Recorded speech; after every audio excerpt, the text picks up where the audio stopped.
Hi everyone! Today we're going to make an apple pie.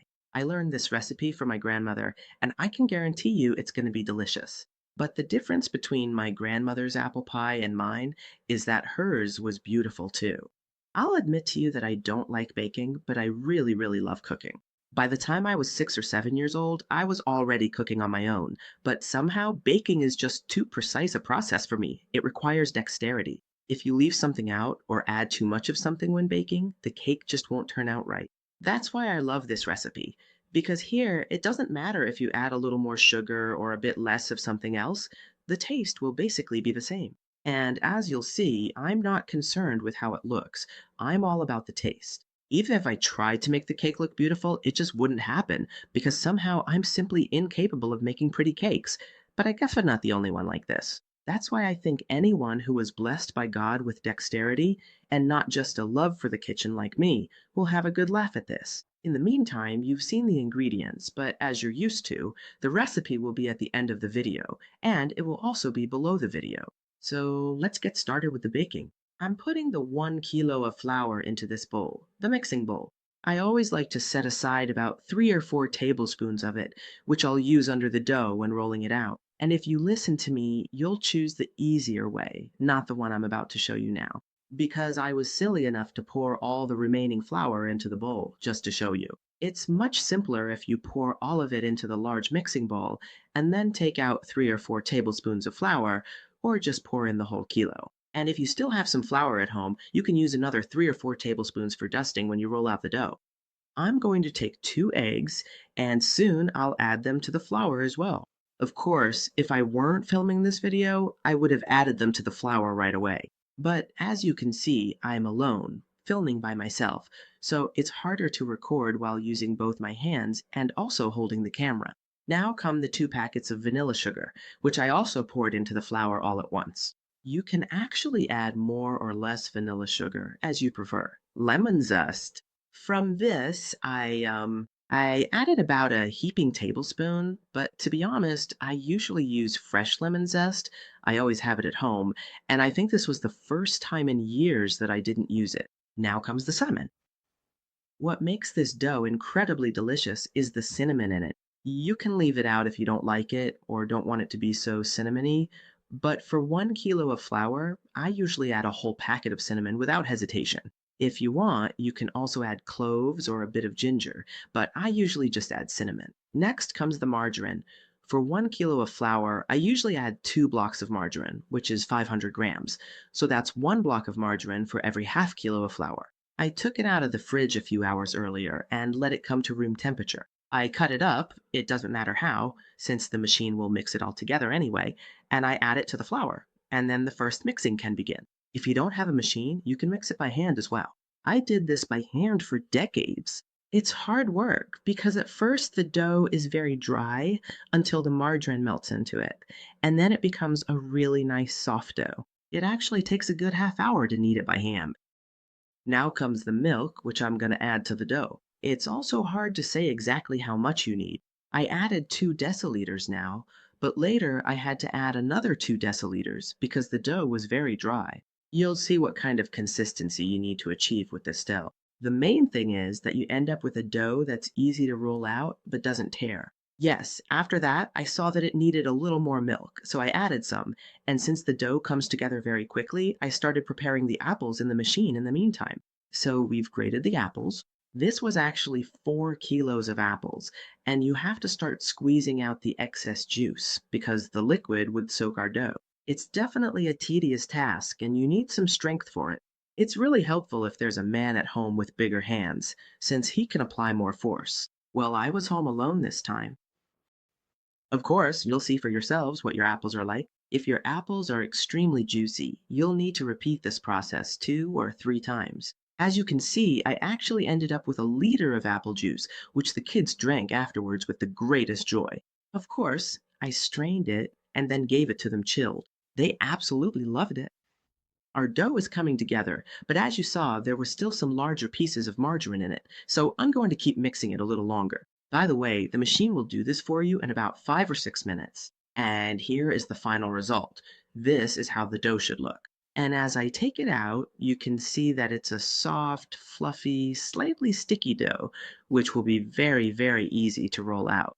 However, the dough is very sturdy, so it won't tear apart. The good news is that this is a real joker of a pastry, so even if it's a little less sticky or a bit firmer, the dough will still be just as delicious because the flavor will be great either way. Now, I'm going to cut the dough in half because one part will be the top of the pie and the other will be the bottom. And obviously, I'll start with just one of them. I'll get a little more flour, sprinkle it on my board, and start rolling it out. You don't actually need to knead this dough again with flour, since the machine already did that for us. I'm only doing this now because this dough is a bit stickier and I don't want it to stick to my board while I'm rolling it out. Now, let's get back to rolling out the dough for a moment. As I told you, I can't and honestly don't even want to make pretty pastries. I usually roll it out like this. I don't even pay attention to the edges. My grandmother used to roll it out so perfectly that it looked like some kind of geometric masterpiece. I put a sheet of baking paper in the pan. It's very important that I set aside a tiny bit of butter, or margarine, sorry, and I use that to grease the baking paper so the pastry won't stick to it. But honestly, even if you skip this step, it won't be a problem because there's enough butter in the dough itself. And now take a look at my wonderful, what I like to call my MacGyver solution. If I rolled out the dough badly or placed it wrong, I just used the trimmed pieces to patch up the sides with this terribly beautiful method. Believe me, in the end, you won't even notice this because the dough will come together. And anyway, who looks at the bottom of the cake? You're supposed to eat it, not look at it. Now comes the seasoning of the apples. And to be honest, I don't usually do it this way. Normally, I just throw everything into a big bowl and knead it together by hand, but it's an incredibly messy job. Plus, the cinnamon and everything gets under your nails, and I didn't want that to show up in the video. But maybe I could have just done it that way anyway. That's why I started layering it for you like this now. These were sour apples, so I put quite a lot of powdered sugar on them. You have to taste this. I usually put a whole packet of cinnamon in this without hesitation, and at least half a kilo of powdered sugar. And if you squeeze the apples well, then the apples won't release any more juice here. But you have to hurry with the process, because if you let the apples sit at room temperature, they'll start releasing their juice again. Now I'll start spreading the apples onto the dough. I'll try to spread it out evenly. You don't need to worry about spreading it with millimeter precision here either. Believe me, it won't change the taste at all. Of course, anyone who's skilled and whose hands, eyes, and everything else are capable of creating wonders can do this much more beautifully than I can. Now, take a look again. This is how I usually put it on, very professionally. I've already set up the camera here so you can see what I'm talking about.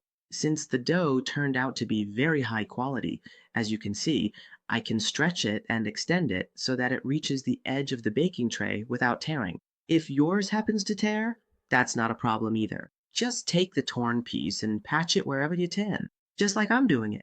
Right now, I'm removing the excess here, but if I needed this part somewhere else, I would simply stick it there, so to speak, obviously. All right? So, this is why I say I don't care about the appearance, because I always cut off the edges anyway. Secondly, it won't affect the taste at all, whether you put an extra layer there or not. You definitely need to poke it with a fork like this, because the apples inside are juicy, and this way the steam can escape from the pastry. I brush it with an egg, and then I'll sprinkle sugar on top, which will caramelize, granulated sugar on the top. This is also up to your taste, as you prefer. Meanwhile, I preheated the oven to 200 degrees, and now all we have to do is put the dough in. This dough baked for 40 minutes for me. I'll quickly show you what I used to grate the apples. With this grater and using this side, you get this grated apple texture. This is the best for it. That's what I found. So basically, this apple pie is done, and I've never in my life come across granulated sugar that didn't melt on my pastry. It caramelized just a little bit. It seems that even granulated sugar isn't what it used to be. Of course, it won't affect the taste, but usually there's a beautiful brown caramelized layer on top, like here. And well, this time it didn't turn out everywhere, even after 40 minutes. But honestly, I don't care about that either. So there's nothing left to do but let it rest. It's incredibly important with apple pie that you don't cut it while it's warm. You won't even be able to cut it. You have to wait until it cools down, and to be honest, I usually cover it and let it sit for a whole day. Of course, once it cools down, we do eat some, but I always store it covered with a kitchen towel, and by the next day, the dough becomes buttery soft, incredibly crumbly, with a cinnamon sugary apple filling.